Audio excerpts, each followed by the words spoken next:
Best moral stories. Venkatapuram అనే గ్రామంలో హనుమంతు అనే న్యాయపరుడైన వృద్ధుడుండేవాడు. అతని కుమారుడు రంగయ్య తండ్రి మాట తూచా తప్పకుండా పాటించేవాడు. ఒకరోజు హనుమంతు బయట కూర్చుని పొగాకు పీలుస్తూ ఉంటాడు. రంగయ్య ఆందోళనతో అతని వద్దకొచ్చాడు. నాన్నా, నాన్నా, నీకొకటి చెప్పాలి. ముందా కంగారు పడ్డం మానేరా. విషయమేంటో చెప్పు. మరేం లేదు నాన్నా. సుబ్బమ్మత్తయ్య మధ్యాహ్నం మన ఇంటికొచ్చి బోరున ఏడ్చింది. అవునా? ఎందుకంట? ఏమైంది? మల్లేశం మామ ఆస్పత్రిలో ఉన్నట్ట. ఓవైపు వాళ్ల 2 ఎకరాల భూమిని శివయ్య బాబాయ్ అక్రమంగా లాక్కున్నాడంట. అప్పుడు హనుమంతు భార్య కళ ఇలా అంది. అయ్యో, అదేం పాడుబుద్ధిరా! ఆ భూమిని నమ్ముకునే కదా వాళ్ళిద్దరూ బతుకుతున్నారు. నిజమా? శివయ్య అంత పనిచేశాడా? రేపు వాడు కనపండి, వాడి సంగతి చెప్తాను. అంటే నాన్నా, శివయ్య బాబాయ్ నీకు సొంత తమ్ముడు కదా. అయినా సరేరా, మీ తాతగారు నాకెప్పుడూ నీతిగా నిజాయితీగా ఉండడమే నేర్పించారు. రేపు పంచాయతీ పెడదాం, విషయం తేల్చుకుందాం అనంటాడు హనుమంతు. ఆ మరుసటి రోజు ఉదయం గ్రామంలో 2 వ్యక్తులు మల్లేశం భూమి గురించి చర్చలు మొదలుపెట్టారు. అన్నయ్య, నీకీ విషయం తెలిసిందా? మన శివయ్య ఏం చేశాడు? అవునా? ఏమైందేంటి? అంతా దాని గురించే మాట్లాడుకుంటున్నారు. ఆ శివయ్య సుబ్బమ్మ మల్లేశం ఆస్తి కాజేశాడట. అయ్యో, ఎంత పనైంది! ఆ శివయ్య గారికి గ్రామంలో అంతటా ఆస్తులున్నాయి. ఆ 2 ఎకరాల భూమి వాళ్ల తాతగారిదేనని అంటున్నట్ట. హనుమంతుగారు ఏం తీర్పిస్తారో ఏమో. మల్లేశం సుబ్బమ్మ ఆ భూమి ఆధారంగానే బతుకుతున్నారు. శివయ్య బలవంతంగా తీసుకున్నాడని అందరికీ తెలుసు. హనుమంతుగారు నీతిని కాపాడతారని నమ్మకం ఉంది. కాని ఎంతైనా స్వయాన శివయ్య ఆయన తమ్ముడు కదా. అవునవును, రేపు పంచాయతీలో ఎలాంటి తీర్పిస్తారో చూడాలి మరి అని మాట్లాడుకుంటూ ఉంటారు. ఈ మాటలన్నీ సుబ్బమ్మ వరకు చేరాయి. ఆమెలా దిగాలుగా ఇంటి ముందు కూర్చొనుంది.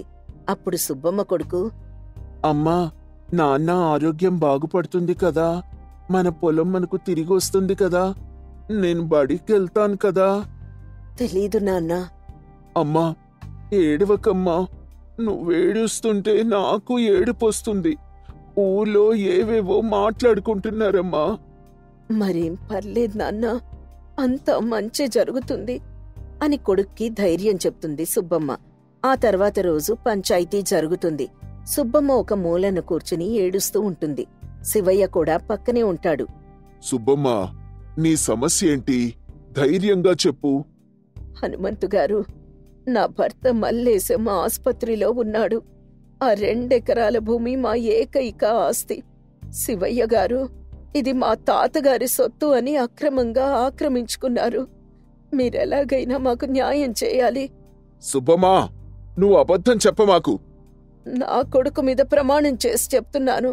నేను చెప్పేదంతా నిజం హనుమంతుగారు. లేదన్నయ్యా, ఆ భూమి మన తాతగారి నుండి మన కుటుంబంలోనే చెలామణి అయింది. నేనెవరి సొత్తు ఆక్రమించలేదు. నువ్వీ గ్రామ పెద్దవి, మన ఇంటి పెద్దవి. నువ్వీ విషయం గుర్తించాలి. చూడు శివయ్య, నాన్న ఆస్తిని ఎప్పుడూ నువ్వు వాటా రాయించుకుని తీసేసుకున్నావు. ఇంకా తాతగారి నుంచి వచ్చిన ఆస్తే ఉంది. నాకర్థం కావడం లేదు. అన్నయ్య, నీకు తెలీదు. తాతగారి నుంచి వచ్చిందే. సరిగ్గా గుర్తు తెచ్చుకో. అదంతా నాకు తెలీదురా. శివయ్య, సుబ్బమ్మ, ఇద్దరూ నిజం చెప్పండి. పొలం కాగితాలు ఎవరి దగ్గరున్నాయో చూపించండి. నిజం తెలిసిన తర్వాతే తీర్పిస్తాను. అలాగే హనుమంతుగారు, నేను తీసుకునొస్తాను. మీకు 2 రోజులు గడువిస్తాను. ఈలోపు రుజువులతో మీరిక్కడికి రావాలి అనంటాడు హనుమంతు. గ్రామస్తులు ఒకరినొకరు చూసుకుంటారు. ఇక ఆ రాత్రి శివయ్య హనుమంతింటికొస్తాడు.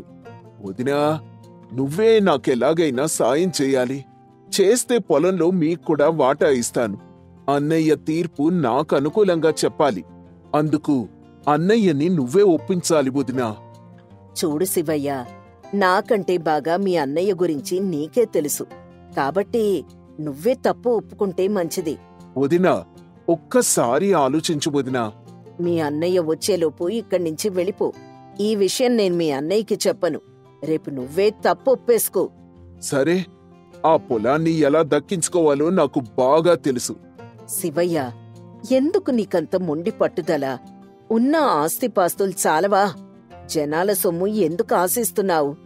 వదినా, మీరు నాకు సాయం చేయను అని చెప్పారు. ఇందులో మీరు జోక్యం చేసుకోకండి అని చెప్పి కోపంగా అక్కడ్నుంచి వెళ్ళిపోతాడు. ఇంతలో తండ్రి కొడుకులిద్దరూ అక్కడికొస్తారు. నాన్నా, నేను సుబ్బమ్మత్తయ్య ఇంటికి వెళ్ళి వాళ్ల పాత కాగితాలు చూశాను. అవునా? విషయం ఏమైనా తెలిసిందా? ఆ భూమి వాస్తవంగా మల్లేశం పుట్టింటి వారికి చెందింది. శివయ్య బాబాయ్ బలవంతంగా ఆ భూమిని తన పేరున రాయించుకున్నాడు. సుబ్బమ్మత్త చెప్పింది నిజమే నాన్నా. నువ్వు చెప్పింది నిజమైతే నేను శివయ్యకి అనుకూలంగా తీర్పివ్వలేన్రా.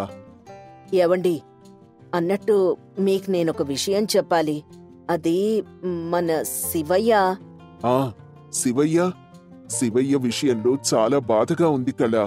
వాడు ఎందుకిలా తయారయ్యాడో నాకు అర్థం కావడం లేదు. సరే, ఏంటింతకీ నువ్వు చెప్పాలనుకున్న విషయం? అబే, ఏం లేదండి, ఏం లేదు. నాక్కూడా బాధగా ఉందని చెప్తున్నాను. వాడంతట వాడే మారాలి కళా. ఇక వాణ్ణి మార్చడం మన వల్ల కాదు అని హనుమంతు రాత్రంతా ఆలోచనలో మునిగిపోయాడు. మరోవైపు శివయ్య ఇంట్లో అతని భార్య, మీరీ భూమి విషయంలో ఎందుకంత కంగారుగా ఉన్నారు? బావగారు న్యాయం చేస్తారు. మీరు తప్పు చేసుంటే గనక సరిదిద్దుకోండి. సరోజిని, నీకెం తెలుసు? ఆ భూమి మా తాతగారిదని నేను నమ్ముతున్నాను. అన్నయ్య నన్ను అనవసరంగా అనుమానిస్తున్నాడు. మీ అన్నయ్య నీతిని కాపాడేవారు. ఆయనెందుకు అనుమానిస్తారు? నేనేమీ అబద్ధం చెప్పడం లేదే, నేను నిజమే చెప్తున్నాను. సరే, అదేమీ లేకపోతే పర్వాలేదు.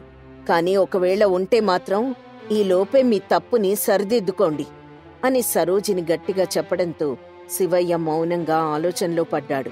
ఈలోపు ఊర్లో సంభాషణలు మొదలయ్యాయి. ఏరా, హనుమంతుగారు ఏం తీర్పిస్తారంటావు? ఏముందిరా, ఎంతైనా సొంత తమ్ముడు కదా, బయట వాళ్ళని ఎందుకు పట్టించుకుంటాడు? అంటే పక్షపాతం చూపిస్తారని అనుకుంటున్నావా? అనుకునేదే ఉంది, అది నిజమే. ఎంతైనా ఎప్పటికైనా వాళ్ళు ఒకటేరా. చూద్దాం రేపు పంచాయతీలో ఏం జరుగుతుందో. మరుసటి రోజు పంచాయతీలో మళ్లీ జనమంతా చేరారు. హనుమంతు 2 వర్గాల కాగితాలను పరిశీలించాడు. గ్రామస్తులారా, నా మనసును బాధించే తీర్పు చెప్పాలి. ఏంటయ్యా, ఏమైంది? మీరెప్పుడూ ఇలా మాట్లాడింది లేదు. నా తమ్ముడు శివయ్య ఈ విషయంలో తప్పు చేశాడు. న్యాయం ముందు బంధుత్వం చూడ్ను. కాగితాలు సాక్ష్యాలు చూసిన తర్వాత ఈ భూమి మల్లేశం సొత్తని స్పష్టమవుతోంది. శివయ్య, ఈ భూమిని నీవు తిరిగి ఇవ్వాల్సింది. అన్నయ్య, నువ్వు నా సోదరుడివి. మీకు మీ కుటుంబం అక్కర్లేదా? గ్రామం మీద ఇంత ప్రేమ ఎందుకు? శివయ్య, నువ్వు నా తమ్ముడివైనంత మాత్రాన నేను పక్షపాతం చూపిస్తా అనుకున్నావా? నీతి నిజాయితీల ముందు అంతా ఒక్కటేరా అని అంటాడు హనుమంతు. కాని శివయ్య ఏం మాట్లాడ్డు. ఇది చాలా తప్పురా. ఈ భూమిని తిరిగిచ్చేసేయ్. నీ మర్యాదను నిలబెట్టుకో. కాని అన్నయ్య, నిజం తెలిసిన తర్వాత కూడా ఇంకా కప్పిపుచ్చుకోవాలని చూస్తే పరిణామాలు తీవ్రంగా ఉంటాయి అని చెప్పడంతో మౌనంగా భూమినిచ్చేస్తాడు. గ్రామస్తులు హనుమంతు తీర్పును మెచ్చుకుంటారు. సుబ్బమ్మ కన్నీళ్లతో హనుమంతుకు కృతజ్ఞతలు చెప్పింది. పంచాయతీ తర్వాత శివయ్య ఇంట్లో సరోజిని ఇలా అంది. ఏవండి, నేను మీకు ముందే చెప్పానా? ఏ తప్పు చేయలేదని అన్నారు కదా. అంటే అది డబ్బు కోసం కక్కుర్తిపడి. ఏంటండి ఇది? బావగారు మంచివారు కాబట్టి ఎలాంటి శిక్ష విధించకుండా మందలించి వదిలేశారు. ముందు వెళ్లి ఆయన క్షమాపణలు చెప్పండి. సరేనే, ఇప్పుడే వెళ్తాను అని శివయ్య హనుమంతింటికొచ్చాడు. అన్నయ్య, నీ తీర్పు నాకు చెంపదెబ్బ కొట్టినట్టుంది. కాని నువ్వు నీతిని కాపాడావు. నన్ను మన్నించన్నయ్యా. శివయ్య, నువ్వు నా తమ్ముడివిరా. నీ తప్పుని సరిదిద్దుకుంటే గ్రామం నిన్ను నమ్ముతుంది అని మాట్లాడుతూ ఉండగా సుబ్బమ్మ కూడా హనుమంతు ఇంటికొచ్చి కృతజ్ఞతలు చెప్పింది. హనుమంతుగారు, మీరు మాకు న్యాయం చేశారు. మా భూమొచ్చింది. ఇప్పుడు మళ్లీ జీవించే ధైర్యం వచ్చింది. కష్టం వచ్చినప్పుడు కృంగిపోకూడదు తల్లి. న్యాయం ఎప్పుడూ మనల్ని గెలిపిస్తుంది. మా ముందు మీరున్నంతవరకు మాకెలాంటి కష్టం రాదండి. సుబ్బమ్మగారు, దయచేసి నన్ను కూడా మన్నించండి. ఇకపై ఎలాంటి తప్పు చేయను. మీలాంటి వాళ్ళు మాలాంటి వాళ్లకు అండగా ఉంటేనే బాబు మేం బ్రతకగలిగేది. మీ అన్నయ్య గార్లా మీరు కూడా న్యాయం వైపు నిలబడితే అదే చాలు ఖచ్చితంగా ఉంటాను సుబ్బమ్మగారు అనంటాడు శివయ్య. పక్షపాతం చూపకుండా బంధుత్వం కన్నా న్యాయాన్ని గొప్పగా నిలబెట్టిన హనుమంతు నిర్ణయం గ్రామస్తుల్లో నీతిపై ఉన్న నమ్మకాన్ని పెంచింది. మంగమ్మ ముసలిదవ్వడం వల్ల తన మనవడు చంద్రంపైనే బెంగపెట్టుకుని ఉంటుంది.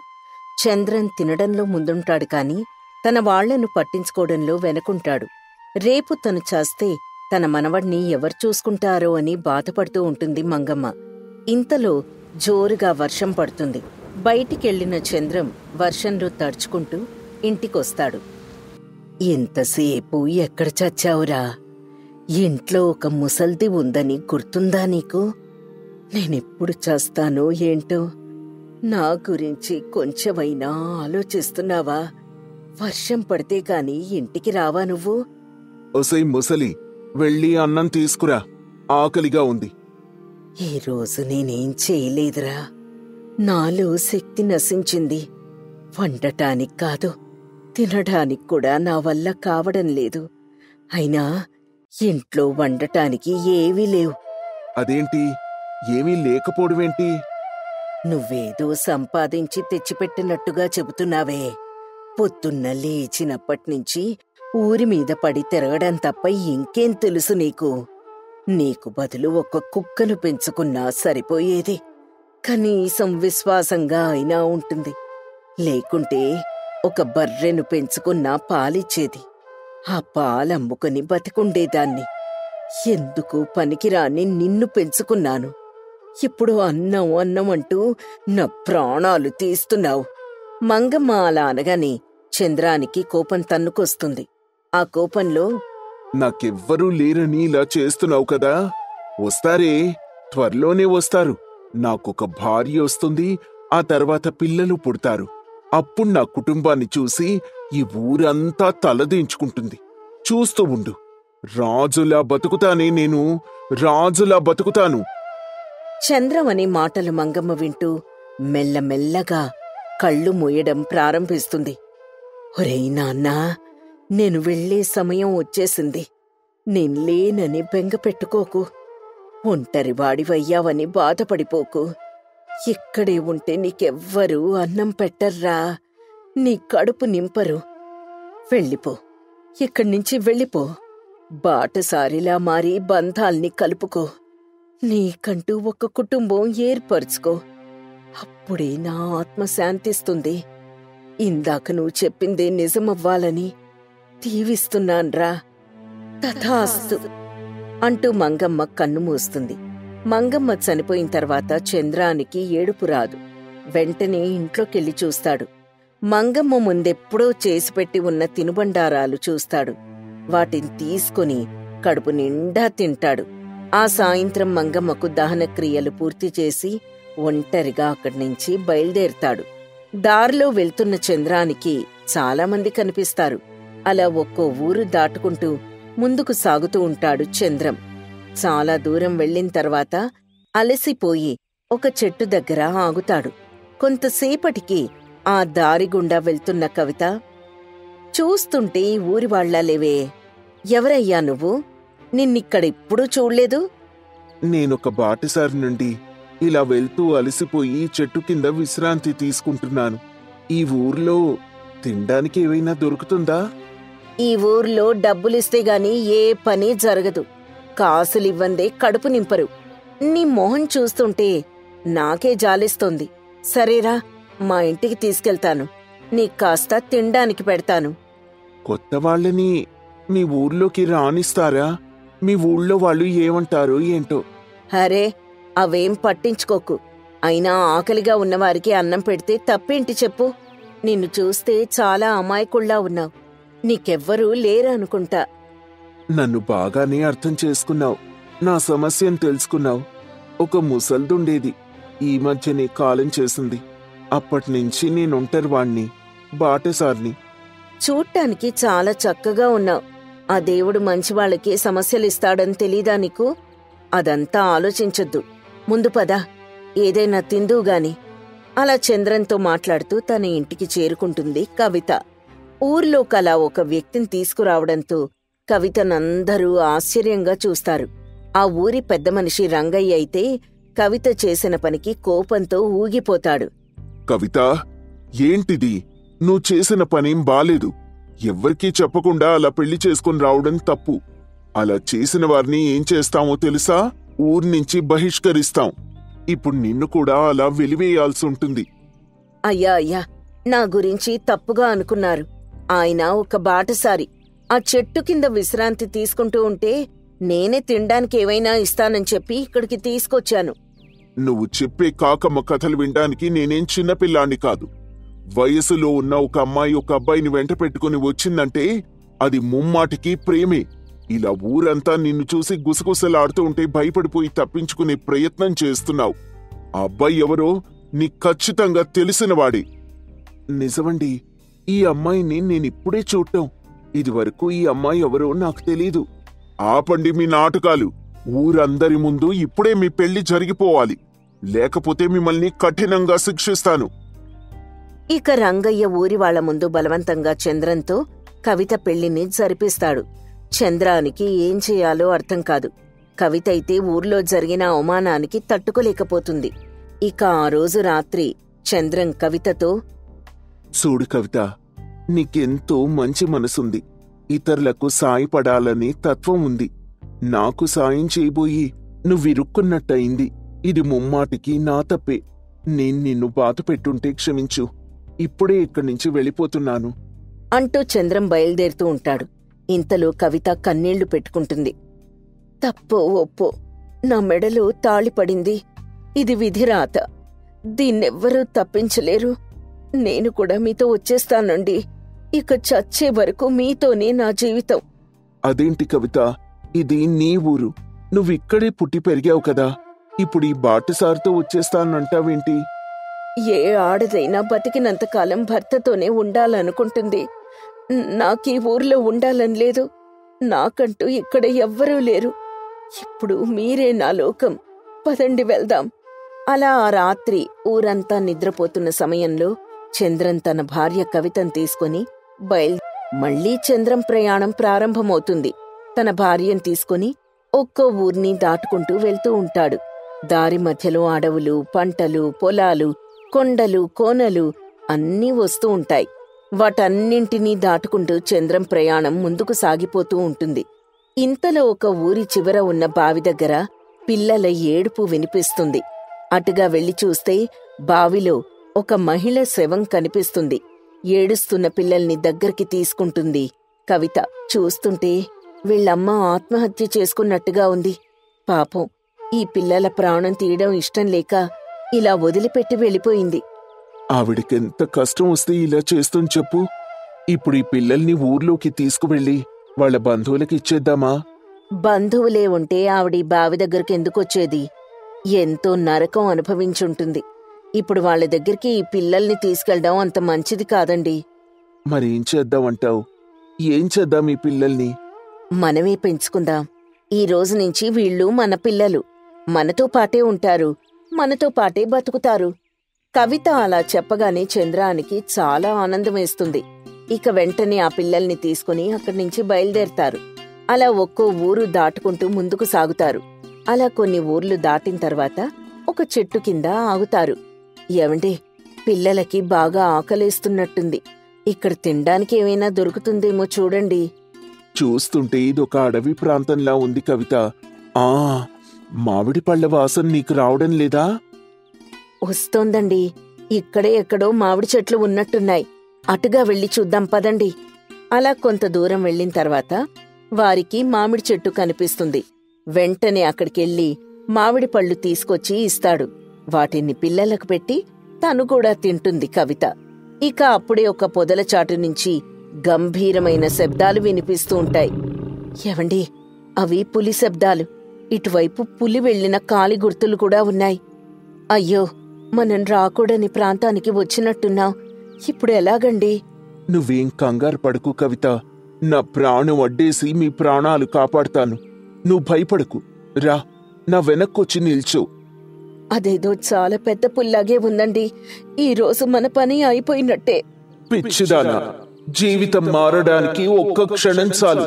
ఏం జరుగుతుందో చూద్దాం అంటూ చంద్రం అరుస్తుండగా ఒక్కసారిగా గాండ్రిస్తూ మీదకి దూకుతుంది పులి. ఇక చంద్రం ఆ పులితో పోరాడతాడు. చంద్రాన్ని చంపే ప్రయత్నంలో ఆ పులి తల ఒక రాయికి తగిలి ప్రాణాలు విడుస్తుంది. పులి చచ్చిన విషయం అంతటా పాకి ఆ రాజ్యంలోని రాజు వరకు వెళ్తుంది. రాజు చంద్రాన్ని పిలిపిస్తాడు. అద్భుతం చంద్రం, నువ్వు చేసింది సాహసమే అని చెప్పాలి. ఆ పులి ఇప్పటికే చాలా మందిని పొట్టన పెట్టుకుంది. దాన్ని చంపితే ఒక రాజ్యాన్ని కట్టబెడతానని చాటింపు వేయించాను. ఇప్పటి వరకు చాలా మంది వీరులు బలశాలులు ఆ పులితో పోరాడి చనిపోయారు. కాని నువ్వు ఆ పులి ప్రాణాలే తీశావు. శభాష్! నీ సాహసానికి మెచ్చి నీకొక రాజ్యాన్ని అప్పగిస్తున్నాను. ఇకపై ఆ రాజ్యానికి నువ్వే రాజువి. రాజా, మీరు చెప్పేది నేను నమ్మలేకపోతున్నాను. నిజంగా మీరు నాకు రాజ్యాన్ని కట్టబెడుతున్నారా?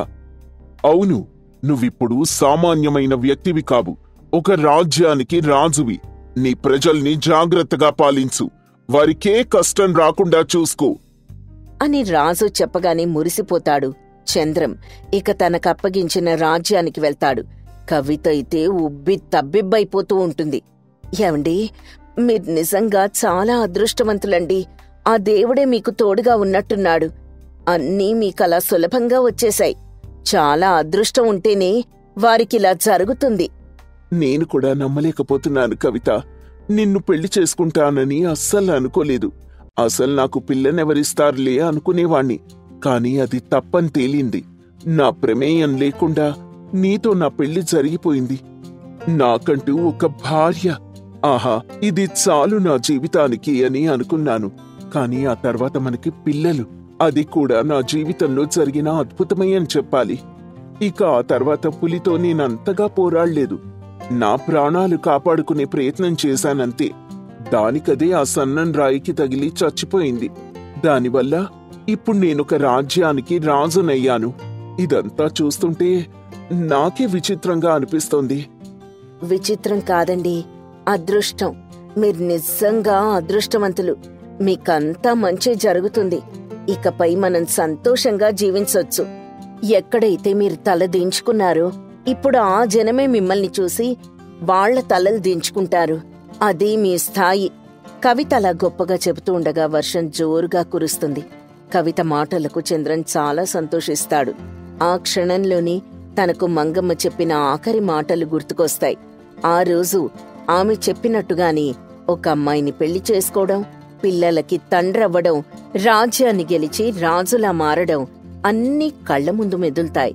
ఆ సమయంలో చిరునవ్వు చిందిస్తూ తన మీసం మెలేస్తాడు చంద్రం. అదృష్టముంటే బాటసారి సైతం ఒక రాజ్యానికి రాజవుతాడనే విషయం చంద్రం విషయంలో నిజమవు.